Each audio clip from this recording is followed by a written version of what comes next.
বিসমিল্লাহির রহমানির রহিম। আজকের এই অনুষ্ঠানে সম্মানিত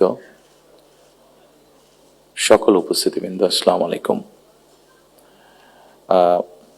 প্রথমেই আমি আপনাদের সকলকে, সম্পাদকবৃন্দ, সাংবাদিকবৃন্দ, সংবাদপত্রের মালিকবৃন্দ সহ বীর সাংবাদিকবৃন্দ সহ যারা উপস্থিত আছেন, প্রথমেই আপনাদের সকলকে আন্তরিকভাবে আমি ধন্যবাদ জানাতে চাই। আমি দেশে আসার পরে খুব স্বল্পতম সময়ে এই অনুষ্ঠানটি আয়োজন করেছি এবং আপনারা যে কষ্ট করে অনুষ্ঠানে এসেছেন তার জন্য আমি আন্তরিকভাবে আমার এবং দলের পক্ষ থেকে আমি ধন্যবাদ জানাতে চাই। সম্মানিত উপস্থিতিবৃন্দ, যারা এখানে এই মঞ্চে এসে একটু আগে বক্তব্য রেখেছেন, তাদের সকল বক্তব্য থেকে খুব পরিষ্কারভাবে কয়েকটি জিনিস বোধহয় ফুটে উঠেছে, অর্থাৎ আগামী দিন, ফিউচার। এবং ফিউচারটাকে যদি আমরা 2-3 ভাগে ভাগ করি তাহলে একটি দেখতে পাচ্ছি, সেটি ব্যক্তি হিসাবেই হোক অথবা একজন সংবাদ কর্মী হিসাবেই হোক, আপনার স্বাধীনতা, আপনার নিরাপত্তা। আমরা আরেকটি জিনিস মনে হয় আমার চোখে যেটা পড়েছে যারা বক্তব্য রেখেছেন, সেটি হচ্ছে যে গণতান্ত্রিক বা রাজনৈতিক যে অধিকারটি মানুষের, আপনার, আমার, আমাদের সকলের, সেটির ব্যাপারে একটা কনসার্ন সকলে এক্সপ্রেস করেছেন। এবং খুব সম্ভবত একজন বক্তাই এখানে একটি কথা বলেছেন, সেটি হচ্ছে যে আগামী দিন, ফিউচারটা কেমন হবে। আমি দেশে অনেকদিন থাকতে পারিনি, কি কারণে সে প্রসঙ্গে গেলাম না, আপনাদের কম বেশি ধারণা আছে। তবে সারাক্ষণই দেশের সাথে আমার যোগাযোগ ছিল। দেশের মানুষের সাথে কি হয়েছে, এখানে মাহমুদুর রহমান সাহেব বলেছেন একটি উদাহরণ দিয়ে, ওনার প্রতি পূর্ণ সম্মান রেখে আমি বলতে চাইছি, ওনার সাথে ওনার রক্তমাখা ছবি এখনো আমার চোখের সামনে ভাসে। কাজেই ওনার সাথে কি হয়েছে আমি যেমন জানি, রুহুল আমিন গাজী সাহেবের সাথে কি হয়েছে, যেভাবে উনি মৃত্যুবরণ করেছেন জেলের মধ্যে, সেটি আমি জানি। এবং সবচেয়ে বড় বিষয় হচ্ছে আমার 60 লক্ষ নেতাকর্মী, এবং তার থেকে আরেকটি হৃদয় বিদারক আমার জন্য হচ্ছে, সেটি হচ্ছে আমার মায়ের সাথে কি হয়েছে। কাজে এই ঘটনা যদি আমরা সকলে সবগুলোকে এক করি, তাহলে যারা দেশে ছিলেন আপনারা, তারা অবশ্যই আমার থেকে একটু বেটার ভালো জানবেন। তবে আমি একদম যে জানি না বোধহয় বিষয়টি তা নয়, আমার একটি ধারণা আছে। সম্মানিত উপস্থিতিবৃন্দ, যে কথাগুলো প্রায় সকলেই বলে গিয়েছেন, এই কথাগুলো যদি আমরা আলোচনা করাই যাবে অনেকক্ষণ ধরে। আপনারা আপনাদের মূল্যবান সময় ব্যয় করে এখানে এসেছেন। আমি এই কথাগুলোর মধ্যে থেকে একটু সরে এসে কিছু কথা বলতে চাই। আমাদের সমস্যা ছিল, আমাদের সমস্যা আছে। অবশ্যই আমরা 5ই আগস্টের আগে ফিরে যেতে চাই না। আমি আমার অবস্থান থেকে যদি চিন্তা করি, আমার এক পাশে 1981 সালের একটি জানাজা, একই সাথে আমার এক পাশে 2025 সালের 31 ডিসেম্বর একটি জানাজা, আর আমার আরেক পাশে 2024 সালের 5ই আগস্টের একটি ঘটনা।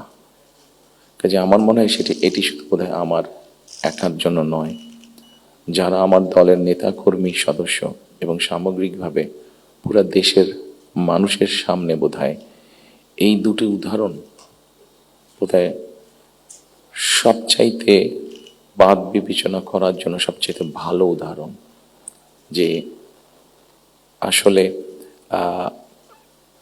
5ই আগস্টে ফিরে যাওয়ার কোনোই কারণ নেই আমাদের। প্রিয় উপস্থিতিবৃন্দ, হিংসা, প্রতিশোধ, প্রতিহিংসা একটি মানুষ, একটি দল বা যেভাবেই আমরা বিবেচনা করি, তার পরিণতি কি হতে পারে আমরা দেখেছি 5ই আগস্ট।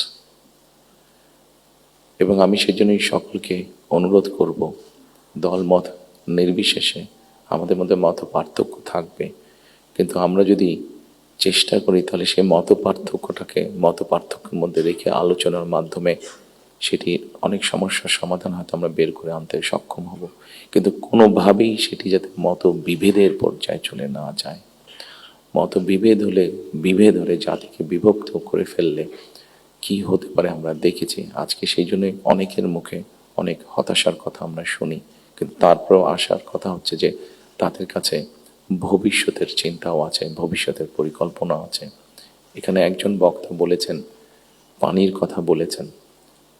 ওনার সাথে আমার কিছুদিন আগে কথা ছিল, ওনার সামনে আমি আরও বিষয় তুলে ধরেছি। আমার দেশে ফিরে আসার পরে আমি যে কবার আমার বাইরে যাওয়ার একটু বেশি সুযোগ হয়েছে, আমি সাভারে গিয়েছিলাম, আরও কয়েকটি জায়গায় গিয়েছিলাম।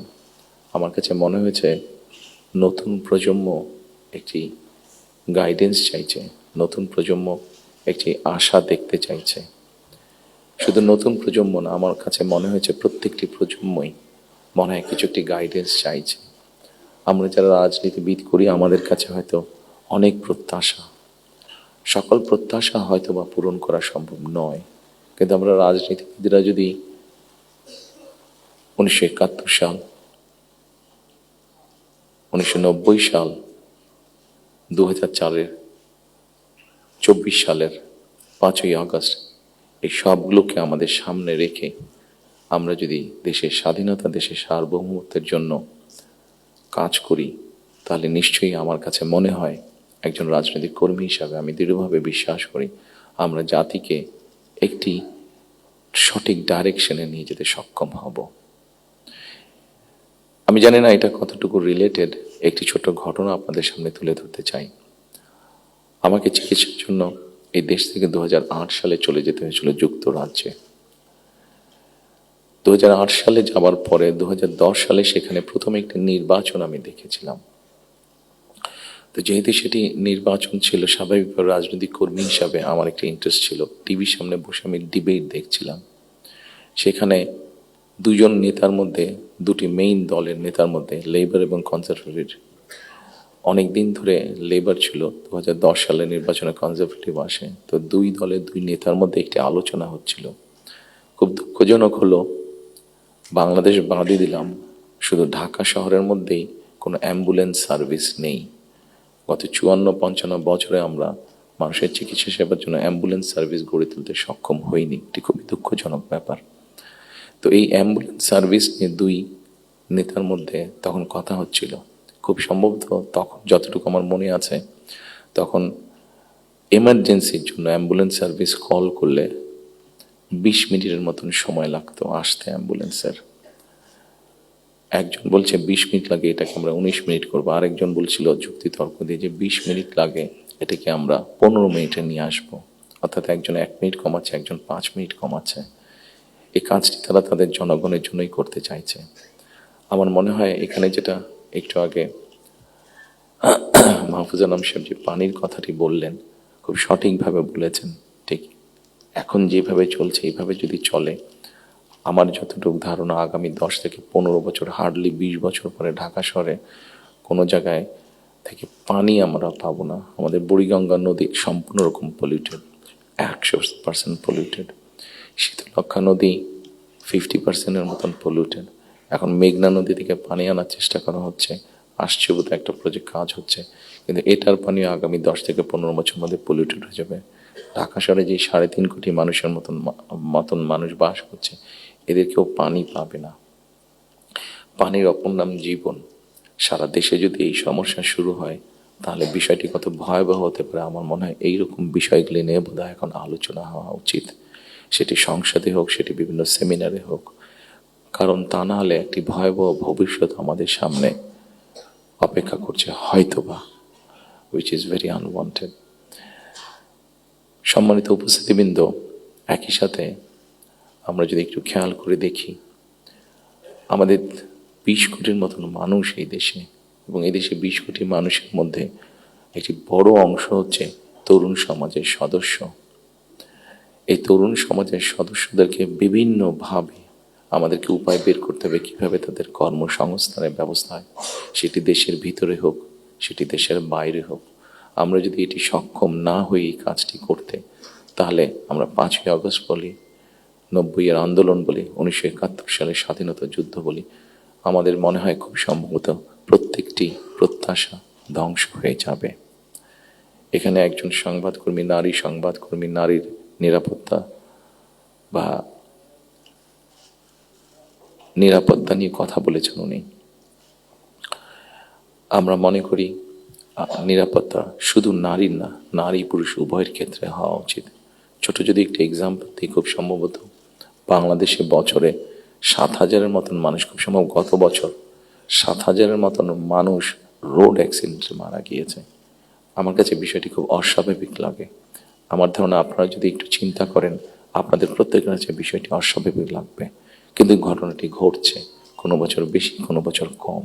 এই অস্বাভাবিক ঘটনাটি কেন ঘটবে?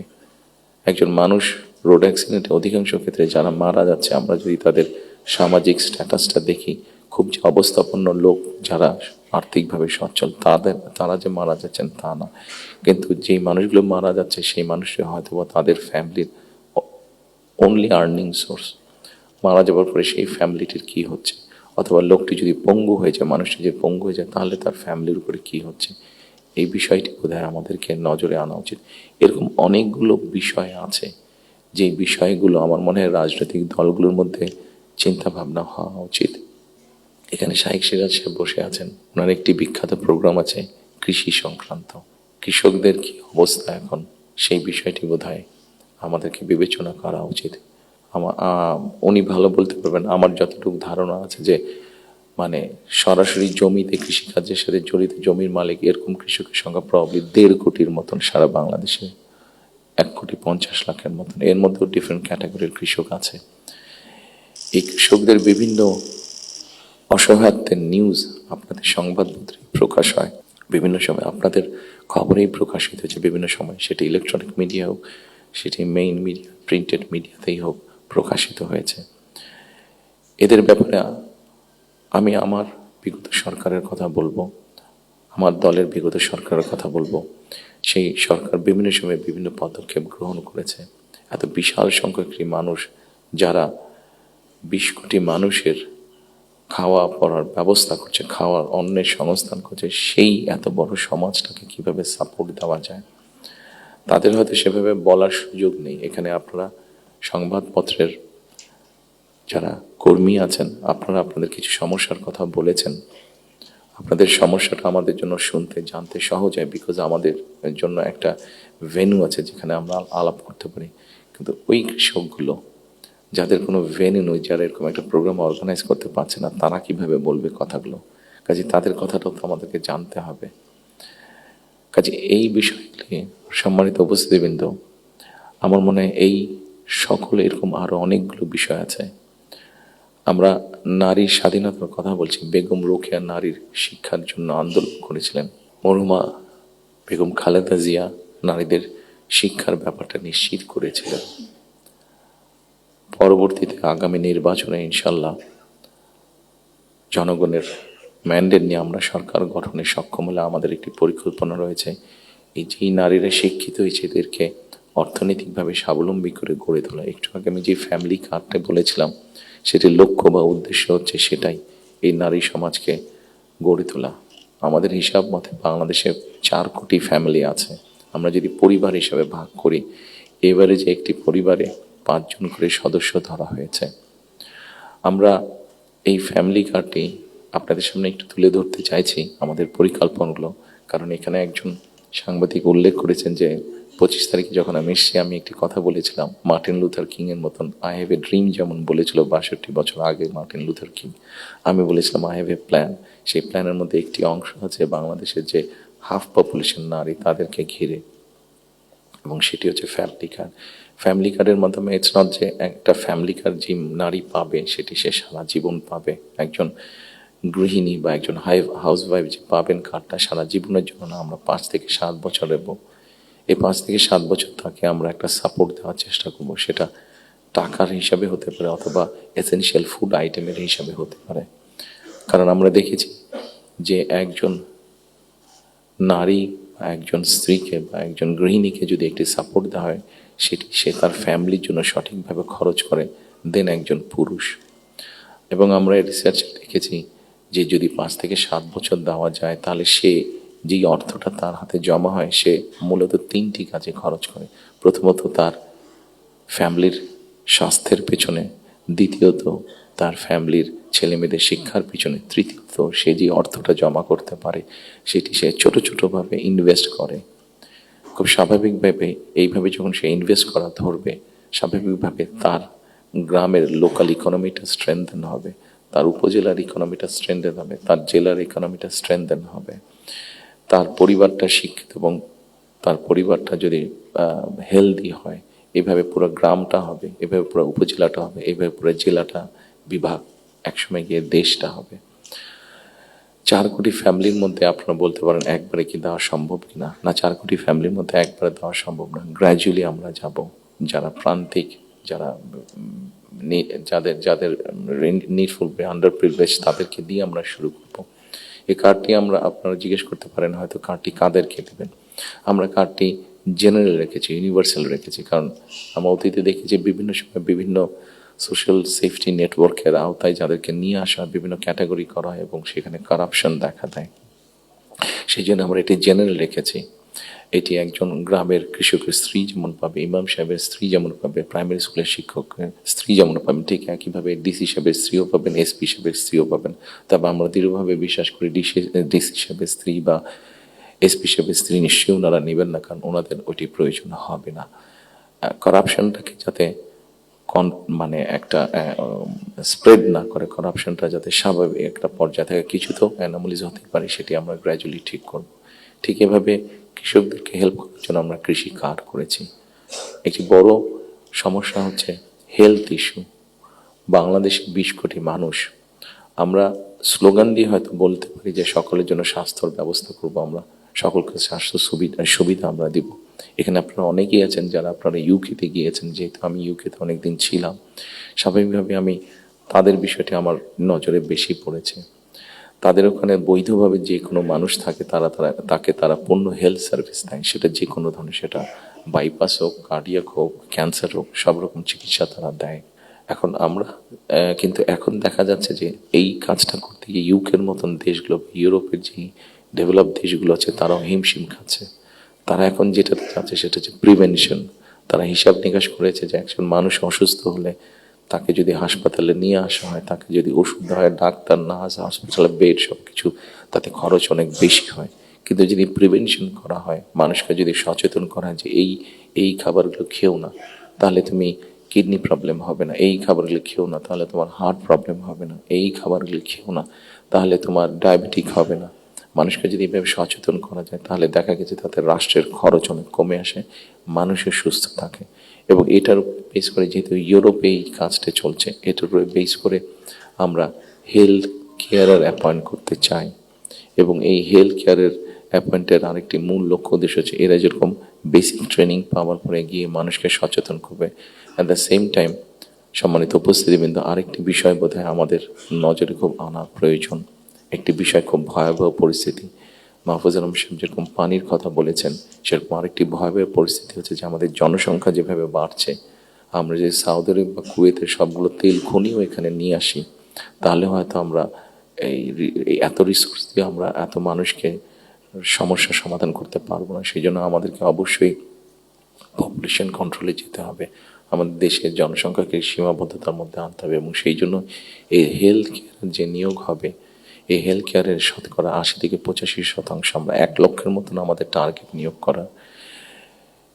এই হেলথ কেয়ারের 80 থেকে 85% আমরা নারী কর্মীকে নিয়োগ করতে চাই, যাতে নারী কর্মীরা গিয়ে ঘরে ঘরে বোঝাতে সক্ষম হন যে কি জন্য প্রয়োজন হাইজিন মেনটেন করা এবং পরিবারকে সুস্থ রাখা, অ্যাট দ্য সেম টাইম পরিবারকে একটি একটি রিজনেবল সাইজের মধ্যে রাখা, পরিবারের সদস্য সংখ্যা। ঠিক একইভাবে কৃষকের কথা আপনাদের সামনে বলেছি, যেই বিষয়টি আমি আপনাদের সামনে একটু আগে উল্লেখ করেছিলাম সম্মানিত উপস্থিতিবৃন্দ, সেটি হচ্ছে যে বিরাট এক তরুণ সমাজের সদস্য আমাদের আছেন। এই তরুণ সমাজের সদস্যদেরকে, সেটি গ্রামে হোক সেটি শহরে হোক, বিভিন্ন জনের বিভিন্ন কোয়ালিফিকেশন বা শিক্ষা ব্যাকগ্রাউন্ড আছে, সেটার উপরে বেস করে আমরা ভোকেশনাল টেকনোলজিক্যাল ইনস্টিটিউশনকে আমরা মডার্নাইজ করতে চাই। আমাদের ভোকেশনাল এবং টেকনোলজিক্যাল ইনস্টিটিউশন যেগুলো আছে, সেগুলোর মধ্যে প্রায় 200-250 মতন সাবজেক্ট আছে, যেগুলোর এত প্রয়োজন নেই আমাদের। আমরা এর মধ্যে কিছু কাজ করেছি, প্রাইমারি কাজ করেছি, যে নর্মালি যেসব দেশে আমাদের মানুষ যেতে পারবে বা পারে, যেমন তার একটা বড় অংশ হচ্ছে মিডল ইস্ট, সেখানে কি কি কাজের স্কোপ আছে আগামী 5 থেকে 10 বছর। একটি বড় মার্কেট হচ্ছে মানুষ যাবার জন্য, দেশ থেকে স্কিল শ্রমিক যাওয়ার মতন একটি বড় মার্কেট আস্তে আস্তে তৈরি হচ্ছে জাপানে, আস্তে আস্তে তৈরি হচ্ছে ইউরোপে, ইভেন চায়নাতেও তৈরি হচ্ছে। আমরা মোটামুটিভাবে একটি অ্যানালাইসিস করে দেখি যে কী কী ধরনের মানুষ এখানে যেতে পারে, সেটার উপরে বেস করে আমরা আমাদের ভোকেশনাল ইনস্টিটিউটগুলোকে আমরা সেইভাবে মডার্নাইজ করতে চাইছি। আপনারা নিশ্চয়ই খেয়াল করেছেন, যেহেতু আপনারা সংবাদ কর্মী, আপনারা নিশ্চয়ই খেয়াল করেছেন গত কয়েকদিনে আমার সাথে বেশ কিছু বিদেশি ডিপ্লোমেট দেখা করেছেন। ওনাদের মধ্যে যে সকল দেশগুলো এই ভোকেশনাল এবং টেকনিক্যাল ইনস্টিটিউশনে ওনারা অনেক ডেভেলপ, তাদেরকে আমরা বলেছি যে আপনাদেরকে এই সহযোগিতা করতে হবে। ওনারা খুশি মনে আমাদেরকে বলেছেন যে ওনারা এই ব্যাপারে সহযোগিতা করবেন। আমরা যদি আমাদের ছেলেদেরকে, এই মুহূর্তে 8 থেকে 10 লক্ষ মানুষ প্রতি বছর বিদেশে যাচ্ছে, তার মধ্যে প্রায় 6.5-7 লক্ষ মানুষ মধ্যপ্রাচ্যে যাচ্ছে। কিন্তু আপনারা যদি খেয়াল করে দেখেন যে তারা যে যাচ্ছেন মধ্যপ্রাচ্যে, তারা কিন্তু আনস্কিল্ড হিসেবে যাচ্ছেন। তাদেরকে যদি আমরা কিছুটা ভাষা শিখিয়ে দিতে পারি এবং সেখানে যেই কাজগুলোতে তারা যাচ্ছেন সেগুলোর ব্যাপারে মিনিমাম ট্রেনিং দিয়ে দিতে পারি, তাহলে কিন্তু গিয়ে তারা ওখানে বেটার করতে সক্ষম হবেন। ঠিক এইভাবে যদি আমরা রিসার্চ করে যদি মার্কেটগুলোকে বের করতে পারি, তাহলে দেশের বাইরে আমরা বহু সংখ্যক অ্যাকাউন্ট, যে 8 থেকে 10 লাখ, অ্যাবাউট 1 মিলিয়ন মানুষ বিদেশে যাচ্ছে, এটাকে খুব সহজে 2 থেকে 3 বছরের মধ্যে পসিবলি 1.5 to 2 মিলিয়ন করা যাবে। 15 থেকে 20 লক্ষ মানুষ করা যাবে। এবং 15 থেকে 20 লক্ষ মানুষ শুধু যাচ্ছেন না, তাদেরকে যদি ট্রেনিং এবং ল্যাঙ্গুয়েজ দিয়ে আমরা পাঠাতে পারি, তাহলে ভ্যালু অ্যাড হবে। এখন যদি কেউ $100 আর্ন করে মাসে, ইজিলি সেটা $300 নিয়ে আসতে পারবো। তাহলে বৈদেশিক মুদ্রার একটা বিশাল অংশ আমরা আনতে পারবো, যেটা দিয়ে আমরা কাজ করতে পারবো। আপনারা যেরকম বিভিন্ন বিষয়ে উল্লেখ করেছেন, বিভিন্ন দাবি দেওয়ার, সেই জিনিসগুলো আমরা পূরণ করতে পারবো। আমরা একটি জিনিস বিবেচনা করছি এই মুহূর্তে। এখন যদি আমরা দেখি আমাদের বৈদেশিক মুদ্রা উপার্জনের রাস্তা মূলত দুটি, একটি হচ্ছে গার্মেন্টস এবং একটি হচ্ছে আমাদের রেমিটেন্স, যেটা প্রবাসীরা পাঠিয়ে থাকেন কষ্ট করে। এইটির সংখ্যাকে আমরা বাড়াতে চাচ্ছি। আমরা একটি চিন্তা ভাবনা করেছি, এর মধ্যে নিজেদের মধ্যে আমরা আলাপ করেছি যে যে কোনো উদ্যোক্তা যদি একটি ইন্ডাস্ট্রি বা ফ্যাক্টরি সেট করেন, যেটির শতকরা 100 ভাগ পণ্য বিদেশে রফতানি হবে। যেমন কেউ যদি বলেন যে আমি কলমটি তৈরি করবো, কিন্তু এটা not for local market, absolutely for export market, তাহলে আমরা তাদেরকে বন্ডেড ফ্যাসিলিটি দেওয়ার কথা চিন্তা করছি। কাজেই সম্মানিত উপস্থিতির মধ্যে আমি যদি এইভাবে আপনাদের সাথে আলোচনা করি, অনেক সময় লাগবে, সময় কম, আপনার প্রত্যেকে ব্যস্ত মানুষ, প্রত্যেকে আপনাদের সময়ের মূল্য আছে। আমি আমার কিছু চিন্তা ভাবনাগুলো আপনাদের সামনে শেয়ার করলাম। আপনাদের এখানে কয়েকটি কথা খুব সম্ভবত উঠে এসেছে, যতটুকু আমার মনে পড়ছে। এখানে নয়া দিগন্তর সম্পাদক সাহেব একটু আগে বলেছেন যে আমার প্ল্যানটা পরিষ্কার না। আমার মনে হয় পুরোপুরি পরিষ্কার না হলেও কিছুটা হয়তো আমি পরিষ্কার করতে সক্ষম হয়েছি। আরও কিছু প্ল্যান আছে আমাদের, যেমন কর্মসংস্থানের ক্ষেত্রে আরেকটি প্ল্যানের কথা আপনাদেরকে উল্লেখ করি। যেমন আইটি সেক্টরে আমাদের অনেক ইয়াং ছেলে মেয়ে আছে যারা আইটি সেক্টরে কাজ করছেন। আমরা স্বৈরাচারের সময় দেখেছি বাংলাদেশের বিভিন্ন জায়গায় আইটি পার্কের নামে কতগুলা বড় বড় বিল্ডিং তৈরি করা হয়েছে, কিন্তু এখনই আমি কিছু পত্রিকার পাতায় নিউজ দেখেছি, গত 2-1 বছর আগেও নিউজ দেখেছি, 2-3 বছর আগে নিউজ দেখেছি যে এই পার্কগুলো অনেক ক্ষেত্রে দেখা যাচ্ছে যে অসামাজিক কাজ হচ্ছে, অথবা সেখানে কমিউনিটি সেন্টার হচ্ছে। অর্থাৎ আইটি পার্ক বলতে যাবো যে তার বিন্দু কোনো কিছুই সেখানে নেই। প্রিয় সম্মানিত উপস্থিতিবৃন্দ, আমরা এই আইটি পার্কগুলোকে একটু ডিফারেন্টভাবে নিয়ে আসতে চাইছি। আমাদের বিভিন্ন জায়গায় যে আইটি পার্কগুলো আছে, এই আইটি পার্কগুলোকে আমরা ওই এলাকায় যদি আমরা বের করতে পারি, আমাদের তরুণ সমাজের কারা কারা আইটিতে কাজ করছেন, অনেকেই কাজ করছেন। কেউ কাজ করছেন ডাটা প্রসেসিংয়ে, কেউ কাজ করছেন হয়তো কোনো রকম ডিজাইনিংয়ে, কেউ কাজ করছেন হয়তো অনলাইন শপিং মানে অনলাইন ট্রেড করছেন অনেকে। আমাদের একটা চিন্তা ভাবনা আছে যে এই মানুষগুলোকে একত্রিত করে আমরা ওই আইটি পার্কগুলোকে ফ্রি ওয়াইফাই দেবো এবং তাদেরকে ছোট ছোট স্পেস করে তাদেরকে অফিস করে দেবো। এখন হয়তো তারা হলে যারা থাকছেন, যদি স্টুডেন্ট হয়ে থাকেন হলে বিছানার উপরে কাজ করছে, তাহলে মেসে থাকলে মেসের ওই ছোট্ট কোনায় কাজ করছে, অথবা বাসায় থাকলে হয়তো বিছানার উপরে বসে কাজ করছে, অথবা ছোট্ট একটা টেবিল চেয়ার নিয়ে কাজ করছে। কিন্তু আমরা যদি তাদেরকে একটা স্পেস করে দিতে পারি, তাহলে কিন্তু তারা তাদের বিজনেসটা অনেক ফ্লরিশ করতে পারবে এবং স্বাভাবিকভাবে তার বিজনেস যখন ফ্লরিশ হবে, সে তখন আরও হয়তো তার মতন আরও কয়েকজনকে একসাথে নিয়ে আরও একটু বড় কোম্পানি করবে। অর্থাৎ এই সবগুলো সম্ভাবনার কথা বলছি এবং এই সম্ভাবনার কথাগুলো অবাস্তব নয়। আমরা চেষ্টা করলে এই সম্ভাবনাগুলোকে আমরা বাস্তব রূপ দিতে পারবো। ঠিক একইভাবে আজকাল ফেসবুকে গেলে অথবা টিকটকে গেলে আমরা দেখি আমাদের তরুণ সমাজের সদস্যরা অনেকে অনেক প্রতিভাবান, বিভিন্ন রকম কন্টেন্ট তারা মেক করছেন। এই কন্টেন্ট মেক করতে গেলে সরকারের কিছু পলিসি আছে, যে পলিসিগুলো ঠিক করতে পারলে তাদের জন্য বেটার হবে, তাদের ইনকামটা বেড়ে যাবে। ইন্টারন্যাশনাল গেটওয়ে যে আছে, যেখানে কারেন্সি আসে বা যায়, এখানে কিছু সমস্যা আছে, পেপাল সহ এরকম যেগুলো আছে, আমরা এরই মধ্যে তাদের সাথে কথা বলেছি যে কিভাবে এই সমস্যাগুলো সমাধান করা যায়। অর্থাৎ যারা আমাদের অনলাইনে কাজ করবে বা কন্টেন্ট মেক করবে, এরা যে যাবে, এরা যে অ্যাড হবে, যে ইনকামটা তাতে আসবে, সেটা কিভাবে সহজে তাদের কাছে এসে পৌঁছতে পারে, এ ব্যাপারে আমরা তাদের সাথে মোটামুটিভাবে আলাপ করেছি। ইনশাল্লাহ আমরা গভর্নমেন্ট ফর্ম করতে পারলে এই ব্যাপারটা আমরা দ্রুততার সাথে করতে তখন সক্ষম হব এই সমস্যাটার সমাধান করতে। সম্মানিত উপস্থিতিবৃন্দ, আমাদের সামনে আপনারা এখানে অনেকে উপস্থিত আছেন যাদের অনেক লম্বা অভিজ্ঞতা আছে দেশ স্বাধীনের পর থেকে। আমাদের দেশ স্বাধীনের পর থেকে অনেক উথাল পাতাল ঝড় অনেক হয়েছে, রাজনৈতিক অঙ্গন থেকে অর্থনৈতিক অঙ্গনে। এখানে একজন বক্তা বলে গিয়েছেন যে সামনে আমাদের চ্যালেঞ্জ আছে। একজন রাজনৈতিক কর্মী হিসাবে আমার কাছে মনে হয় ইয়েস, সামনে আমাদের অনেক কঠিন চ্যালেঞ্জ আছে, আমাদের মধ্যে বিভিন্ন রকম মত পার্থক্য আছে। একজন রাজনৈতিক কর্মী হিসাবে আজকে আপনাদের কাছে এবং আপনাদের মাধ্যমে সকল রাজনৈতিক দলের সদস্যদের কাছে, সামগ্রিকভাবে সমাজের সকল মানুষের কাছে আমি একটি বিনীত আহ্বান রাখতে চাই যে আমাদের বিভিন্ন মত পার্থক্যগুলো নিয়ে যাতে আমরা আলোচনা করতে পারি, আলাপ করতে পারি।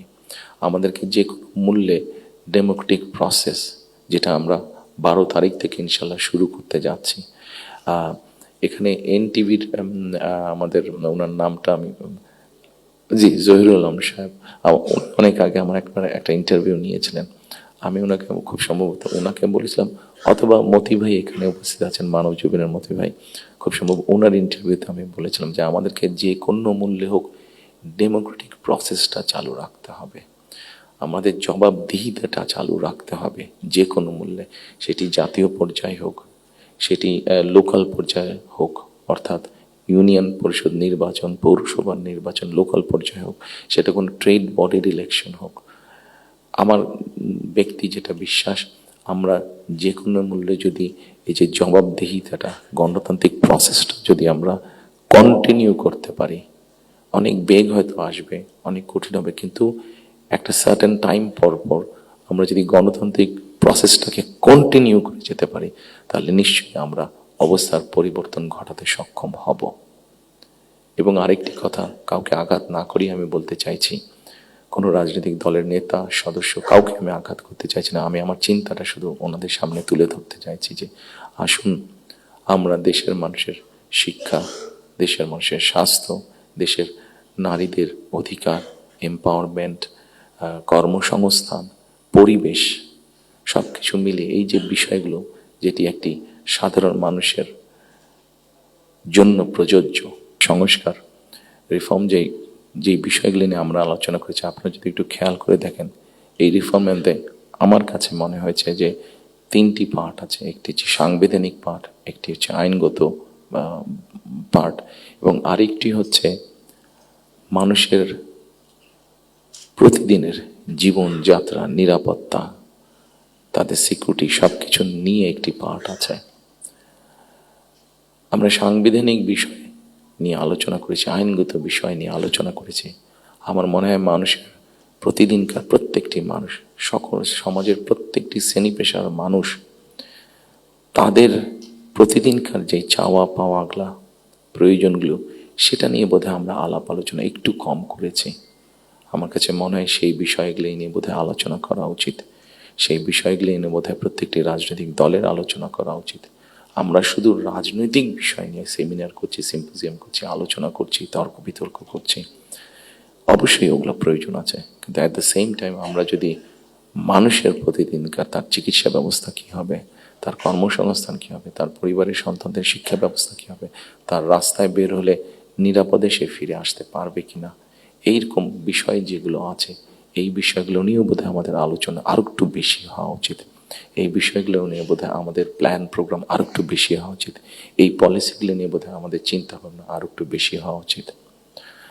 সম্মানিত উপস্থিতিবৃন্দ, সামনে নির্বাচন। আমি একটি রাজনৈতিক দলের সদস্য। স্বাভাবিকভাবেই আমরা 22 তারিখ থেকে আমাদের সকল রকম পরিকল্পনা নিয়ে জনগণের সামনে যাব। আপনারা যারা আজকে কষ্ট করে আমাদের আমন্ত্রণে এখানে এসেছেন, আবারও আপনাদেরকে আমি আমার এবং আমার দলের পক্ষ থেকে আন্তরিক ধন্যবাদ জানাতে চাই। একই সাথে আমরা ইনশাল্লাহ দেশের মানুষের সমর্থন নিয়ে সরকার গঠনে সক্ষম হলে যাতে আপনাদের কাছ থেকে এমন ধরনের আলোচনা সমালোচনা আমরা পাই যেটা আমাদেরকে সাহায্য করবে দেশকে সামনে এগিয়ে নিয়ে যেতে। শুধু সমালোচনা করার জন্য নয়, আপনাদের কাছ থেকে এমন সমালোচনা আমরা পাই যাতে আমরা দেশের মানুষের যে সমস্যাগুলো আছে সেই সমস্যাগুলো যাতে আমরা সমাধান করতে সক্ষম হই, আমরা সরকার গঠনে সক্ষম হলে, সেই প্রত্যাশা রেখে আবার আপনাদেরকে ধন্যবাদ জানিয়ে আমার বক্তব্য শেষ করছি। আসসালামু আলাইকুম।